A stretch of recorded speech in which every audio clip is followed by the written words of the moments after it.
Isang mapagpalang gabi po sa ating lahat, sa ating Panginoon. Sa mga oras nga po na ito ay inaanyahan ko po ang bawat isa na tumayo at tayo po ay magbatian sa bawat isa.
Kasulatan ay makipagbutasan na po kayo sa akin sa Psalms 145 verse 1 and 2. Mag-amen po pag inyo na po nasumpungan.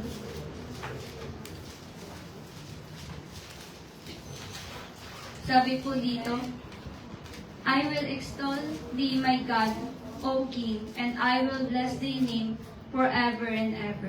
Every day will I bless thee, and I will praise thy name forever and ever. Amen.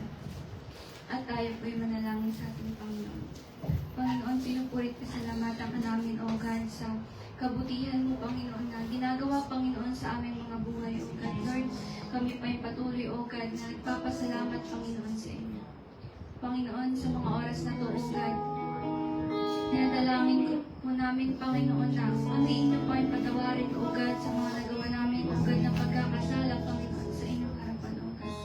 Lord, inyo nga po kami pagkalinisin, O God, upang harapan dapat kami at kalugod-lugod, Panginoon, sa inyong harapan. Panginoon, sa mga oras na to, O God, dinadalangin namin, O God, ang pagsama, Panginoon, na yung banal na Espiritu, O God, sa amin, Panginoon, sa gabing ito, O God. Lord, dalangin ko po, Panginoon, sa maghahayag, Panginoon, ng yung kasulatan, O God, at dalangin ko po, Panginoon, na patuloy mo po siya, O God, bigyan, Panginoon, ng wisdom, knowledge, understanding, O God, na nagmumula, Panginoon, sa inyo. Dalangin ko po, O God, na kung ano may nais mo pang ihayag, Panginoon, sa Kanya, ay ilagay mo nga po, Panginoon, sa Kanyang puso, Panginoon, sa Kanyang mga labi, Panginoon. Lord, sa inyo namin pa ibinabalik ang mataas na papuri, pasasalamat, mataas na pagsamba. In Jesus' name, Amen. At sa mga oras po na ito, tinatawagan ko na po si Sister Jeden upang pag-unahan po tayo sa pag-aaral.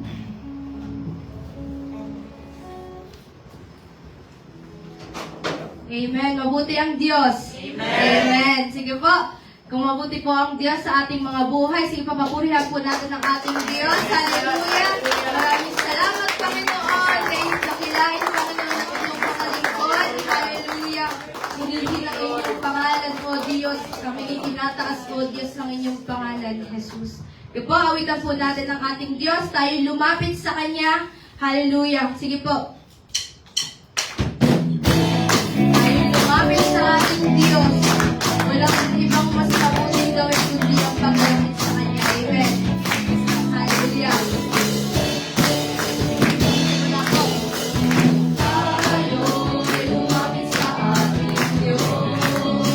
Ang ating kapuntatungan siya ang pagpapurihan at kalakasan. Tayo'y lumapit ng may pasasalamat.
Hallelujah, Jesus. Panginoon, dinudulog po namin, Panginoon, sa inyo ang aming mga puso. Hallelujah. Pagkat naramdaman namin sa inyo, Panginoon, ang tunay na pagmamahal, O Diyos. Ang tunay na pag-ibig, Panginoon, na walang hinihiling, Panginoon, na kapalit, Panginoon. Hallelujah. We offer our life, Panginoon, sa inyo. Iubin niyo, Panginoon, na masulat namin ang inyong kalooban. Hallelujah. Hallelujah. Inahandog po namin ang aming mga puso sa inyo, Diyos. Hallelujah. Hallelujah, Jesus. We open our heart, Panginoon. Hallelujah. I open my heart, Lord, fill it with nothing but you. Yes, Lord. Fill it, Panginoon. As the old is well.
sa inyo.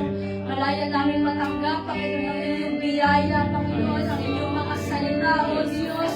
Hallelujah. Maraming salamat, Panginoon. Pinupuri ka namin at pinapasalamatan, O Diyos, sa pangalan ng Panginoong Jesus. Amen.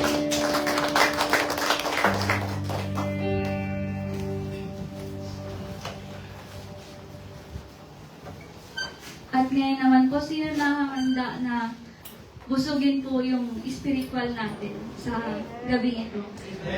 Bago po yun ay maaari po muna na isang tabi po muna natin yung mga nakakahadlang tulad po ng mga cellphone o mga isipin at mag-focus po tayo sa pakikinig ng salita ng ating Panginoon upang tuluyan na mabusog yung ating espiritu. At tinatawagan ko na po si Sister CJ upang pangunahan po tayo. Praise. Praise po ang Panginoon. Salamat po sa Panginoon sa panibagong linggo na naman na pinagkaloob ng Diyos sa atin at ang patuloy na pag-iingat niya. Last week, sobrang excited ko na mag-chumli. Tapos nung Thursday, sabi ko, 4 days na lumipas, tapos na yung chumli, parang kahapon lang yung pagod, parang andun pa din. Pero purihin ng Panginoon, pinapakita lang ng Panginoon na araw-araw sapat po yung biyaya niya para sa atin.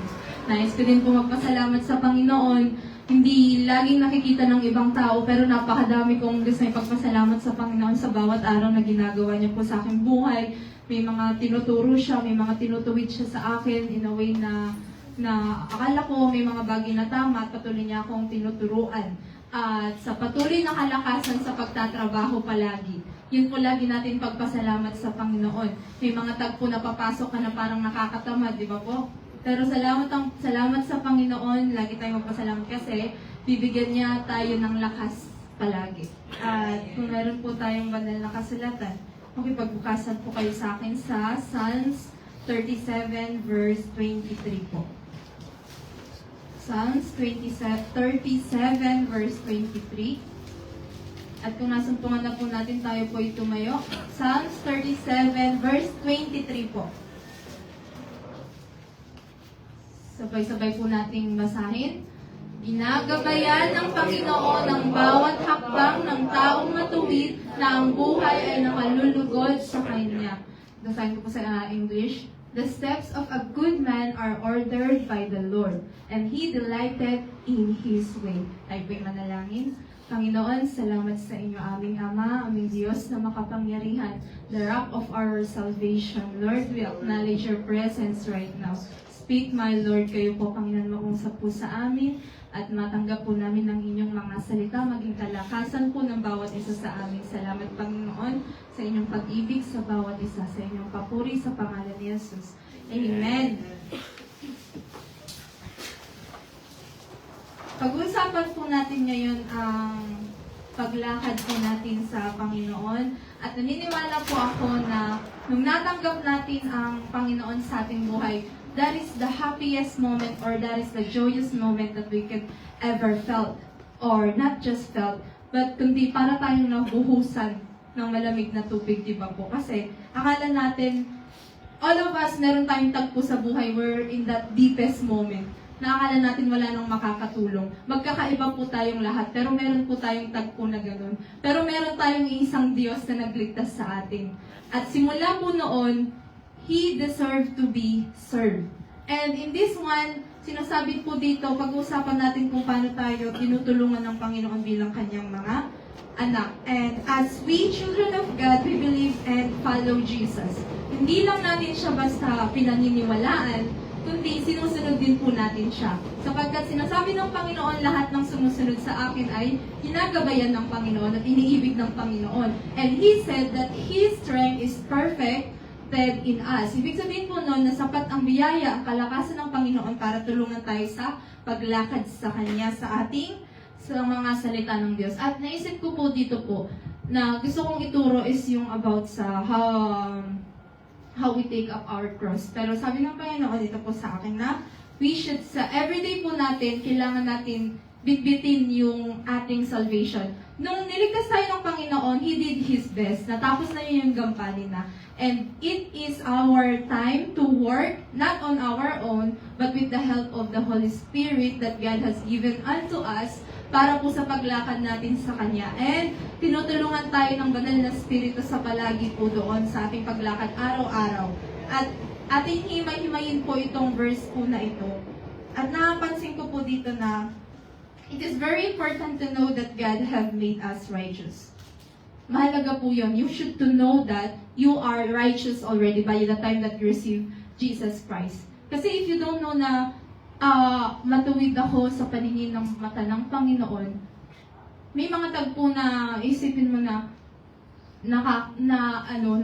aano ka sa sarili mo, na you probably did something or what, but no, you are already a righteous man of God. At hindi po siya pwedeng mahiwalay sa Panginoong Jesus. Kasi pag-usapan po natin dyan yung pagiging righteous of Jesus Christ as you are righteous in Jesus Christ po. And by the very moment na we receive Him, is we are already righteousness. We just have to walk sa, kailangan na lang natin lakaran yung binigay ng Panginoong Jesus sa atin. At we are already different in others. Kasi ikaw po ay ginagabayan na ng Panginoon. Meron po akong laging iniisip pagka may mga tagpo na nag-aalala ako sa isang bagay. Lagi ko siyang iniisip na, kunwari po sa family ganyan, na nilulukuban ka ng Panginoon. So, by the precious blood of Jesus Christ, he or she is protected, yung mahal mo sa buhay na yun. And yun po yung nais ko pong maunawaan po natin sa gabing ito po. Unang-una po, the steps. When we say step, it is talking about the walk, di ba po? Bawat hakbang, at sa araw-araw po naglalakad tayo. And ang nais ng Panginoon po is, sa araw-araw na yun, is sa bawat paghakbang natin is, kasama po niya tayo. Kasi we often, iniiwan natin siya eh. Okay, kaya ko na to, diyan ka muna. Pero ang nais ng Panginoon is, palagi. Kasi when you receive God, He's already in you. And meron lang mga tagpo na nagde-decide tayo on our own. Basically, pwedeng excited ka, or pwedeng nalulungkot ka, or kahit anong emosyon. For example na lang po, pag bibili ka ng isang bagay, kailangan ko ba to? Or gusto ko lang to? Di ba? Parang ganun. So you have to think, if whenever you do a decision, or whenever you walk every day, kailangan mo laging maging, sinasabi nila yung sensitive. You have to be sensitive in God in every step of your life. Kasi your decision right now will predict your future. So you have to make a good decision. And whenever you made a bad decision, it's okay to redirect. Di ba po? Sa ating, kunwari, meron tayong destination, Luchu Church. May iba't iba tayong pinanggagalingan. May mga tagpo na, merong sira yung daan. So, kailangan natin mag-reroute. And it's okay to reroute. Pwedeng matagalan yung biyahe mo, pero your destination is already being settled, right? So, you are already succeed, or pinag-success ka na ng Panginoon sa iyong buhay. So, you don't have to worry about it. Diba po? Tapos po, dito po, every day in all we do, we must to be righteous. With God's guidance sa ating buhay. Sa ating paglalakad, sa ating pananalita, at sa ating mga buhay. Meron pong tagpo, alam niyo po, sa mga word po natin, hindi natin alam, may mga minsang pagkakataon. Hindi kasi kailangan pag nangungusap pa ng Panginoon, sobrang talagang yung apoy talagang bababa. Hindi. Lagi po tayong gustong kausapin ng Panginoon. So pag may mga katrabaho tayong parang, grabe, pagod na ako. It's your time na sabihin sa kanya, kaya mo yan, ganito. Pakita mo sa kanya na you can give Him something, and that is Jesus. Hindi mo naman siya agad mabasahan ng Biblia. So, gusto mo lang i-share sa kanya na, kaya mo yan, maging encourager ka, maging problem solver ka in your workplace. Hanggang sa time will come, magtatanong sila, ano bang meron sa'yo, kakaiba sa'yo? Doon mo na ibigay sa kanila yung salita ng Panginoon in a way na mai-inspire po sila. At tutulungan po kayo ng Panginoon, tutulungan po tayo ng Panginoon because His power is in you, and by you, and through you, He can use you. And yun po, sa bawat hakbang natin ay nais ng Panginoon na tulungan po tayo. Here, a good man What is our definition in a good man? Mabait? Masipag? His man, a man that God made righteous. Babasahin po natin sa verse 24, sa kasunod niya pong verse. Sabi doon, though he fall, he shall not be utterly cast down, for the Lord upholdeth him with his hand. So ito po, may mga time na matitisod po talaga tayo. May mga time na madadapa ka or what. Kasi it's normal. We are a person. But it doesn't mean na dapat huwag ka nang tumayo dun sa kinadapaan mo. And dapat huwag ka din tumingin dun sa mga kalbat katabi mo. Ang pino-point out ko po dito, pag nadapa ka, tumayo ka ulit. And you have to put it in your mind na nagkamali ka lang, hindi ka nagkasala. Kasi ang nagkakasala, para yun sa mga outside na hindi nakakakilala sa Panginoon. You just got mistake or nagkamali ka lang. Hindi ka nagkasala sa Panginoon. Pero hindi po dapat natin, hindi ko sinasabing okay lang magkasala. Ang point ko po dito, mabiyaya ang Panginoon, pag nagkamali ka or what, tumayo po tayo, sapagkat sapat po ang biyaya. Alam mo po, mga kapatid, pagka lagi yung atake ko sa Panginoon, or the way na makipag-usap ko sa Panginoon, it's not that just na super, Lord, tulungan niyo po ako. Hindi. Pumapit tayo sa Kanya bilang Father natin. Paano niyo po i-treat yung Papa niyo?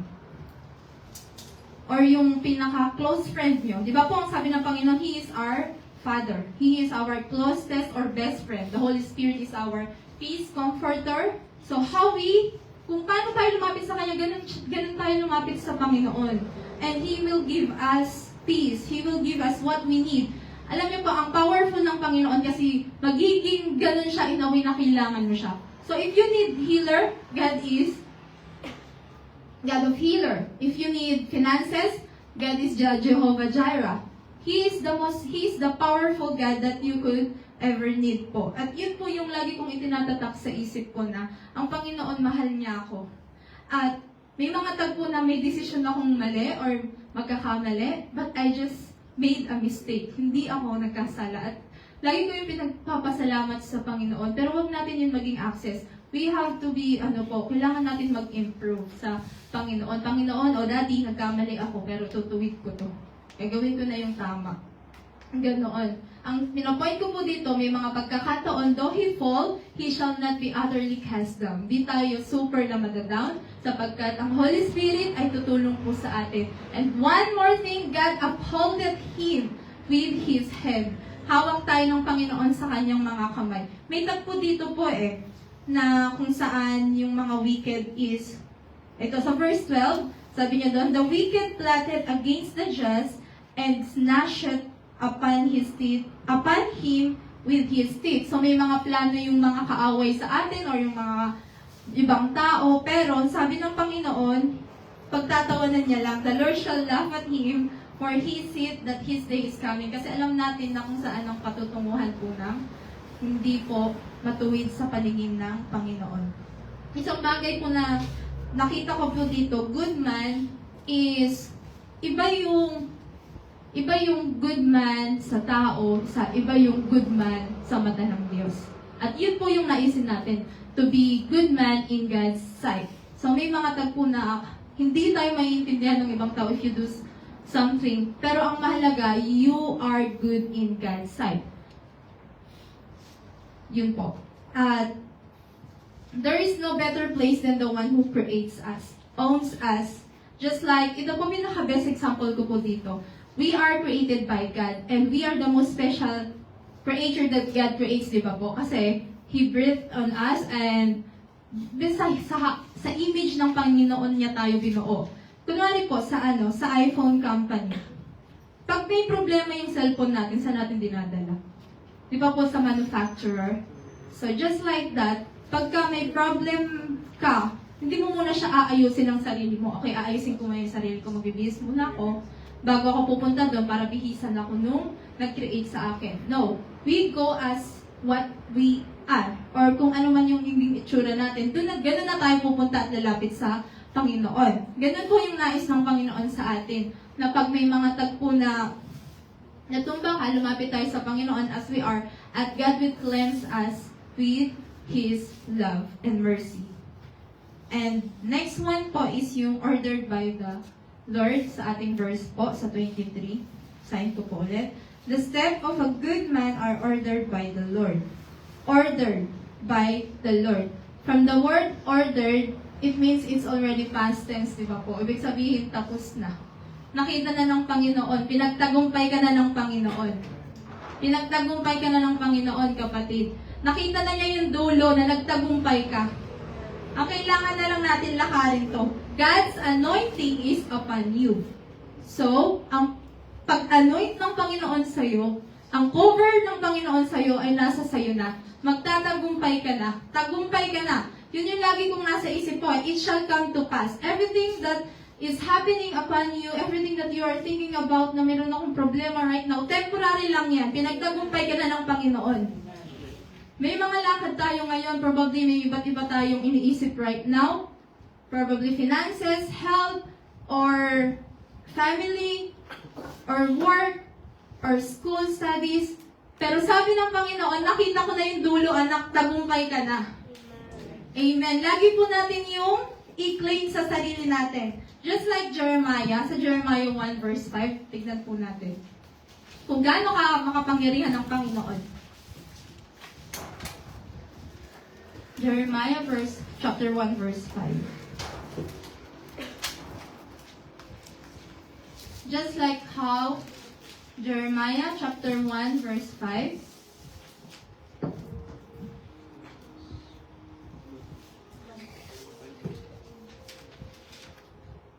Sabi po dito, Before I formed thee in the belly, I knew thee. And therefore thou camest forth out of the womb. I sanctified thee, and I ordained thee a prophet unto the nations. Sabi niya kay Jeremiah, nasa sinapupunan pa lang kita ng kapalang ng nanay mo, kilala na kita, at inordain na kita. Just like how God ordained Jeremiah, God already ordained you. Sabi ng Panginoon, anak, pinagtagumpay na kita. Pero there are times kasi na akala natin hindi na natin kaya. Akala natin na hanggang dito na lang ako. Wala na akong pag-asa. Pero no, God said no.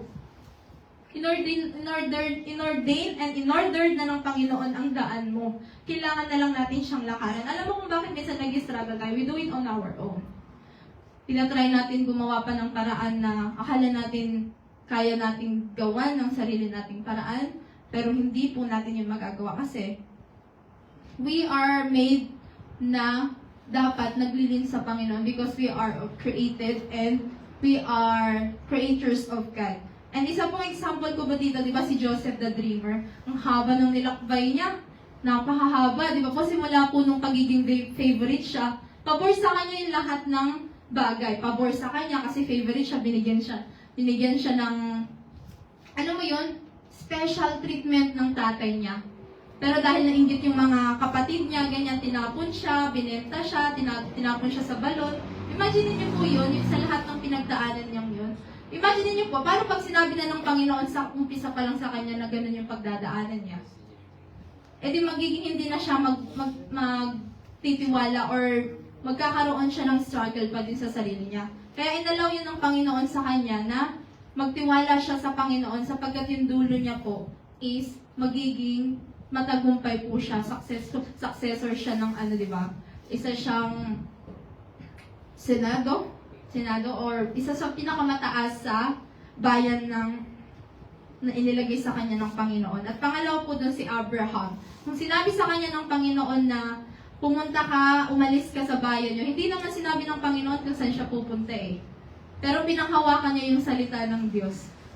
And God told him to leave even though he don't know where he is going. But he is holding to God's word that there is a honey place that is for him. Pinanghawakan niya lang na meron kang magandang lugar na para sa'yo. At pinanghawakan yun ni Abraham. At just like us, panghawakan po natin yung salita ng Panginoon sa ating buhay. Kaya nga meron tayong mga favorite verses, di ba po? You have your own favorite verse according sa inilagay sa iyo ng Panginoon. We might don't know, we just have to walk with God. And God already ordered our steps. And one thing for sure, our future is secured. Kaya nung sabi ko po, sinecure na ng Panginoon yung future natin. At dati po, akala ko pag mag-memorize ng verse, ganun lang. nagsisimula pa lang po nung bata kami, sinasabi ko mag-memorize ka ng verse. O di, sige, John 3:16, for God so loved the world. Akala ko ganun lang siya. So, hindi po pala siya dapat ganun. At ang naintindihan ko po doon, araw-araw maging baon mo siya. Patulad ng kung paano tayo kumain sa araw-araw, maging baon mo din siya. Pagising mo ng umaga, sabihin mo, katulad ng sa Lamentation 3:22, sabi doon na, the steadfast love of the Lord never ceases. O Lord, your pag-ibig niyo sa akin never ceases. Every single day, makikita niyo po yung epekto po nun. Magiging iba po, magiging masaya ka araw-araw. Hindi ka magiging stressful na, oh, Monday na naman, ayoko na. Kasi alam mo that God loves you, tapos bibigyan ka niya ng lakas. Ako, pambihira yun. Baka mas maging malakas ka pa kaysa kay Samson, eh. Ganon ka makapangyarihan ng Diyos po natin. Masyado po kayong seryoso at inaantok eh. And everyday, katulad po nun, sabi nung isang napakinggan kong anak ng Panginoon na nagpe-preach, yung Jeremiah 29:11, ang sabi doon na, for I know the plans I have for you. Plans to prosper you, not to harm you. Plans to give you hope and a future. Sabi doon, tapos hindi mo lang siya basta alam. Itanim mo siya sa puso mo, araw-araw. Lord, yung plans mo sa akin, magtatagumpay ako, Panginoon, magkakaroon ako ng pabor sa aking trabaho at sa aking sa pamilya ko, poprotektahan mo sila. Panghawakan mo yung salita ng Panginoon and you will see a change. Kasi God is a change. God will give you change. Alam mo, mahirap pagtatry po natin sa atin. Tinry ko na eh. Ginawa ko na. Sinubukan kong gumawa ng sarili kong daan. Dating daan. Ganyan. Pero ang Panginoon, hindi. Kailangan natin ng Panginoon sa buhay natin. We need God in our life. Yun po yung naiintindihan ko. Ano pong pinapoint out ko po dito na kailangan lagi nating isipin yung salita ng Panginoon? Kasi yun yung katulad ng sabi ni Sis Lani, pagkain natin to sa ating spiritual. We have our body, we have our soul. Our soul need to eat the Word of God. At yun dapat yung lagi nating kainin sa araw-araw. It's not just you speak the Word, kasi yung speak is powerful. You declare the Word of God over your life. So, kunwari, ako nung nakaraan, masakit ako. Sabi ko, Lord, thank you, pinagaling mo na ako. Pero di pa ako magaling talaga. So, it's not about you believing na in a lie. No. You putting yourself in a condition na gagawa ang Panginoon. You are declaring. So, ganun po siya nag-work. Kailangan natin i-declare over our life. Huwag mo natin i-declare ng iba sa'yo, i-declare mo na. Kasi anak ka din ng Diyos. Whatever you speak, that is what God speaks. Because God is in you also, di lang sa kanila. And sa ating lahat po yun. Salamat po sa Panginoon. Napakabuti ng Panginoon. Akala ko wala na akong pag-asa dati. Pero napakabuti ng Panginoon. The Lord that is ordering your step is the Lord of all things. He wants you to be successful in life, in your purpose in life. Hindi lang maging success, kundi gusto niya matapos mo yung purpose mo para sa Kanya. And, so, paano po ba yun? Paano siya mangyayari?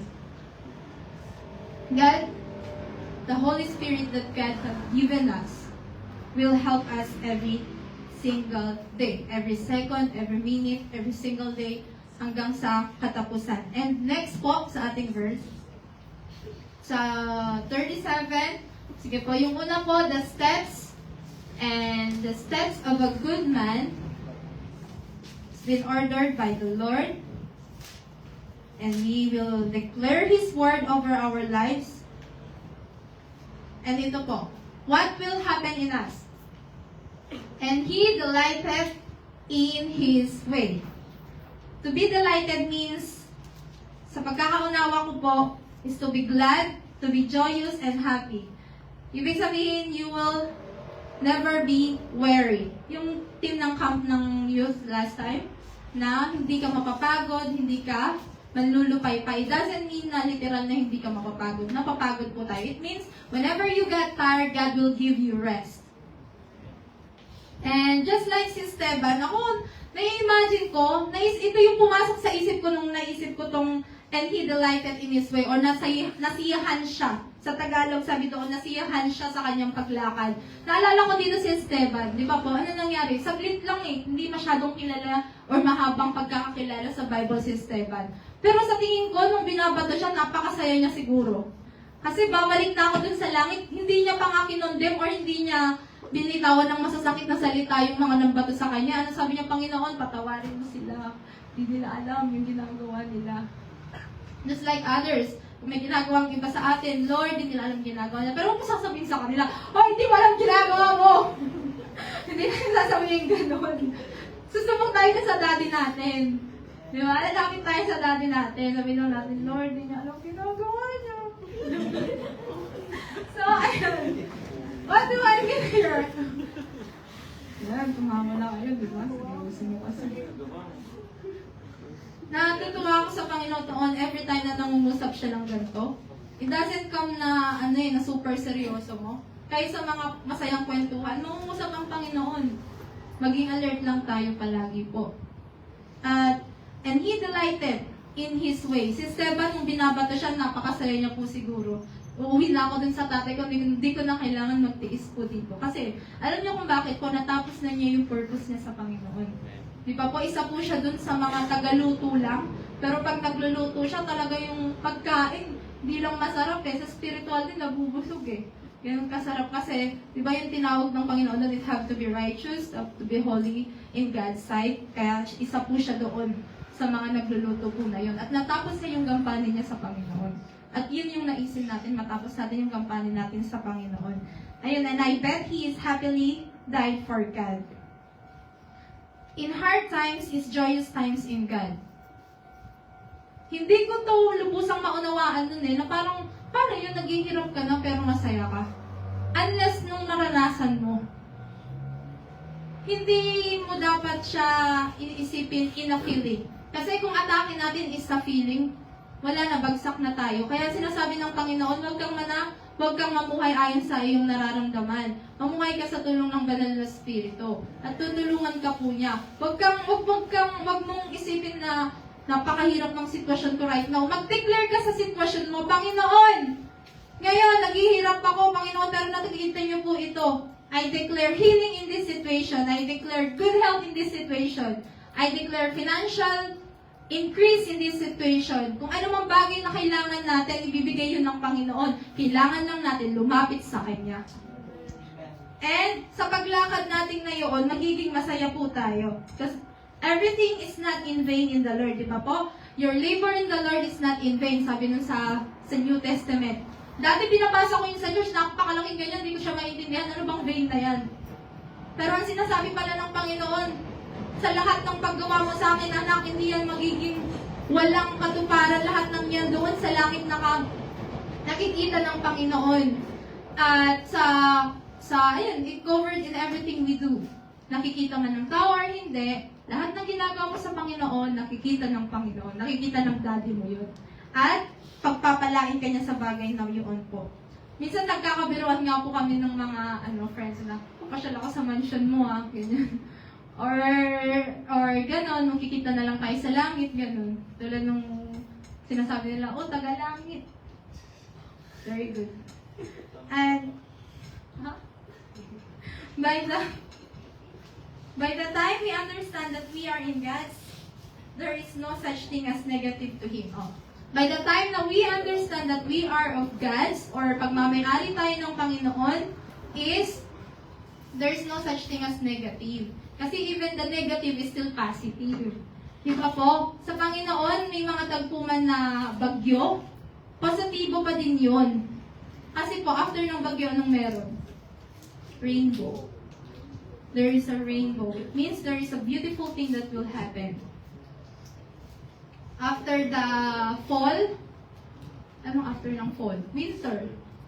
Paborito natin yun. Ibig sabihin po, after something na may nangyaring negative sa atin, ang Panginoon tutulungan po tayo doon sa bagay na yun. At magiging masaya tayo.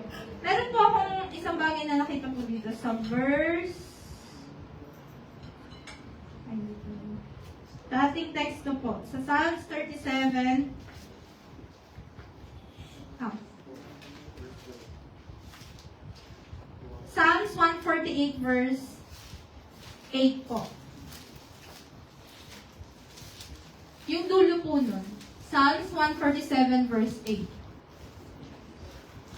Nakikita natin dito gaano tayo kaibig ng Panginoon.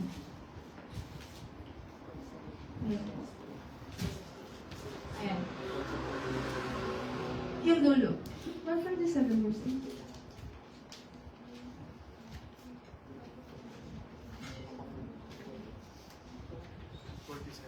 Who covered the heaven with cloud, who prepared rain to... Ay, marami yung nagkamali po ako. Pero ang sabi po doon po sa... Nakita ko po doon sa dulo po noon, sabi niya, God loveth the righteous. God loveth the righteous. It simply means God loves you.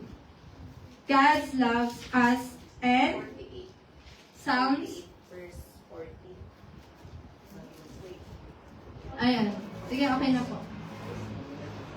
146 verse 8 po pala. Pasensya na po.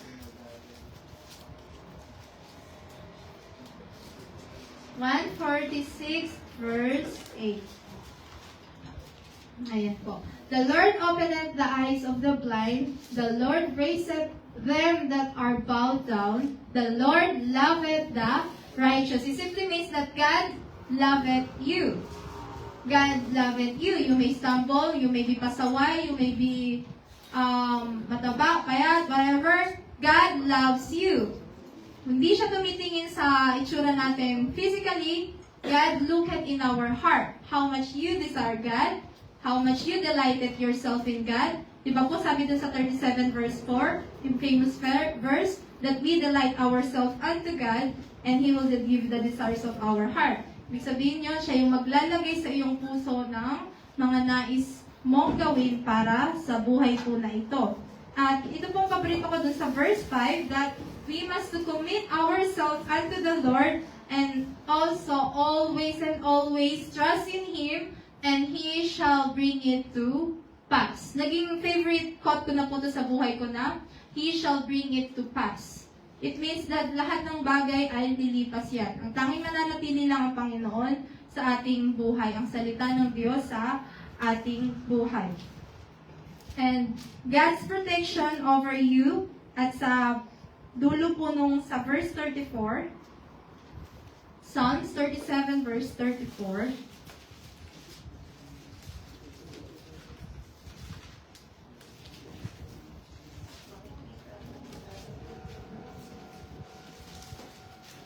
sa paglakad natin sa Panginoon, sa dulo niya, tignan po natin kung ano po. Wait on the Lord and keep His way, and He shall exalt thee to inherit the land. When the wicked are cut off, thou shalt see it.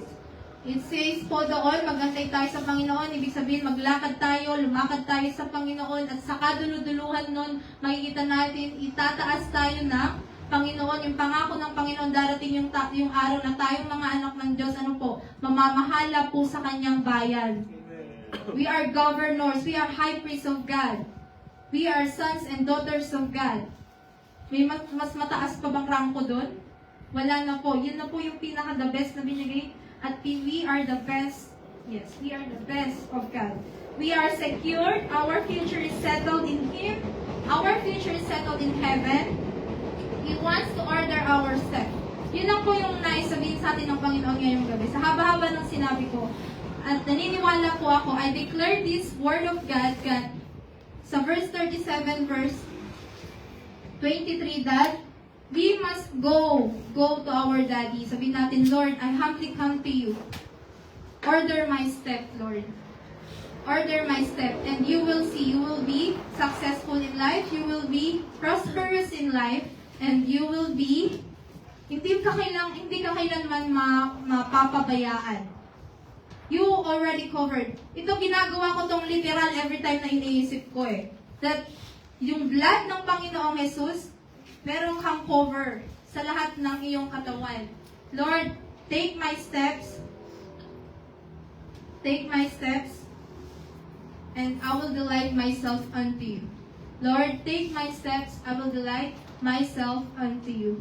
Yun po, declare natin yung salita ng Diyos sa ating buhay, mga kapatid. And we will see God will move. Purihin po ang Panginoon. Salamat po sa kanyang mga salita. Salamat sa Panginoon na dakila po sa ating buhay. Tayo po'y tumayo. Tayo po'y lumapit sa Kanya. Naisin natin sa Kanya. Hingin natin po ito. Ano mang dalangin mo ngayon? Anong kailangan mo sa Panginoon sa iyong tatay? Sabihin natin sa Kanya, and He will help you.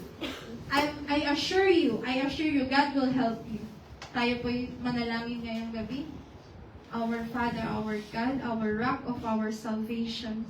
Kayo na nagligtas sa amin, Panginoon. Kayo na nagligtas na sa amin, Panginoon. Ano pa ang hindi nyo kayang ibigay, O Diyos? Binigay nyo na ang inyong buktong na anak para sa amin. Lord, we humble ourselves unto you, O God. Magkakaisa po kami sa Espiritu, Panginoon. Lord, sinasabi nyo, kung merong mga anak mo na lumalapit sa inyo, kayo po ay naririyan.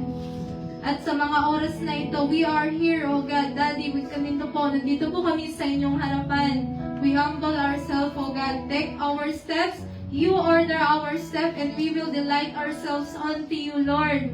And, you know, mga kapatid, God already heard it. Lord, we receive it. We receive your words, O God. We receive your answer to this prayer, Panginoon. Salamat po, Panginoon, aming Ama. Pinapanalangin ko po ang aking mga kapatid. Dalangin ko po patuloy na malagana ang inyong biyaya, pag-ibig at kahabagan sa bawat isa sa amin. Patuloy niyo po kami pagkaisahin sa lugarin ng lutsong ito, Panginoon. Lord, I declare that your power in this church continue to grow, O God. At na madami pang mga kaluluwang pumasok dito at makita nila na ang Diyos namin ay buhay. Na ang Diyos namin ay totoo. Hallelujah, Panginoon. Walang mahirap sa inyo. Tulungan niyo po ang bawat isa. Higit pa na lumalim sa inyong pag-ibig, Panginoon. We need you, Lord. The more we humble ourselves, the more you give unto us what we need, O God. Salamat, Panginoon, sapagkat sapat po ang inyong biyaya sa buhay ng bawat isa sa aming Panginoon. Dinadalangin ko din po ang nalalapit na anibersaryo namin. Sa lahat ng preparasyon, Panginoon, magdidiwang kami, O Diyos. Sa katapatan, sa kabutihan niyo po sa lugarin na ito, kailanman din niyo po kami tinanggal sa inyong kamay at patuloy na inalalayan ang Door of Faith Luchu. At sa darating pa, Panginoon, salamat, Panginoon, tagumpay na ang aming gawain pong ito, tagumpay na ang anibersaryo sa tulong at biyaya niyo po. Salamat po, Panginoon, hanggang sa aming pag-uwi, ang pagtuloy na pagsama at paggabay niyo po sa tanging pangalan ng aming Panginoong Yesus. Ang lahat ay magsabi ng Amen. Sa kanilang dinabalik po sa pagkakas.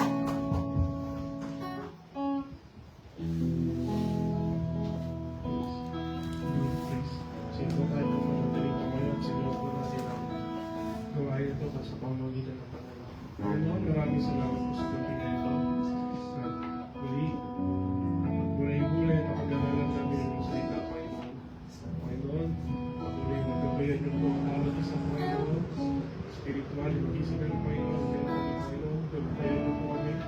At kayo po, Panginoon, na mauna sa aming buhay, Panginoon. Turuan niyo po kami, Panginoon, dahil kung nagdepende po kami sa aming sarili, Panginoon, hindi po ay paniguran magkakamali po ako, Panginoon. Kaya pag-take over, Panginoon, na aming kailangan, Panginoon, sa mga gagawin namin bilang sa kasikasa sa sasahan sa labas, Panginoon. Kaya po malami ang mag-guide sa amin, Panginoon. Pag hindi kami magkamali sa inyo, kung ito lumulubos po kami sa inyo, Panginoon. Lord, patuloy lang, Panginoon, nabigyan mo kami po. Pagsubok, Panginoon, upang marami pa lang para tayo lumibay mo. Pagkakita tayo, para sa bawat isa, Panginoon. Natuloy na dumaloy, Panginoon. Lord, kailangan ko, Panginoon, ang namin ko ngayong gabi. Na kayo po ang nakakalam ng kanyang isa sa kanyang puso, Panginoon. Natin niyo po siya, Panginoon. Patuloy po na gamitin mo siya sa mga gawain, Panginoon. Hindi na po dito sa simbahan na ito, Panginoon, kundi sa labas din po, Panginoon. Kaya po, ganun po, Panginoon, natin niyo po kami sa aming magawin, Panginoon. Kaya Panginoon sa amin. Ito po ang isang dalawang siyempre. Amen. Amen.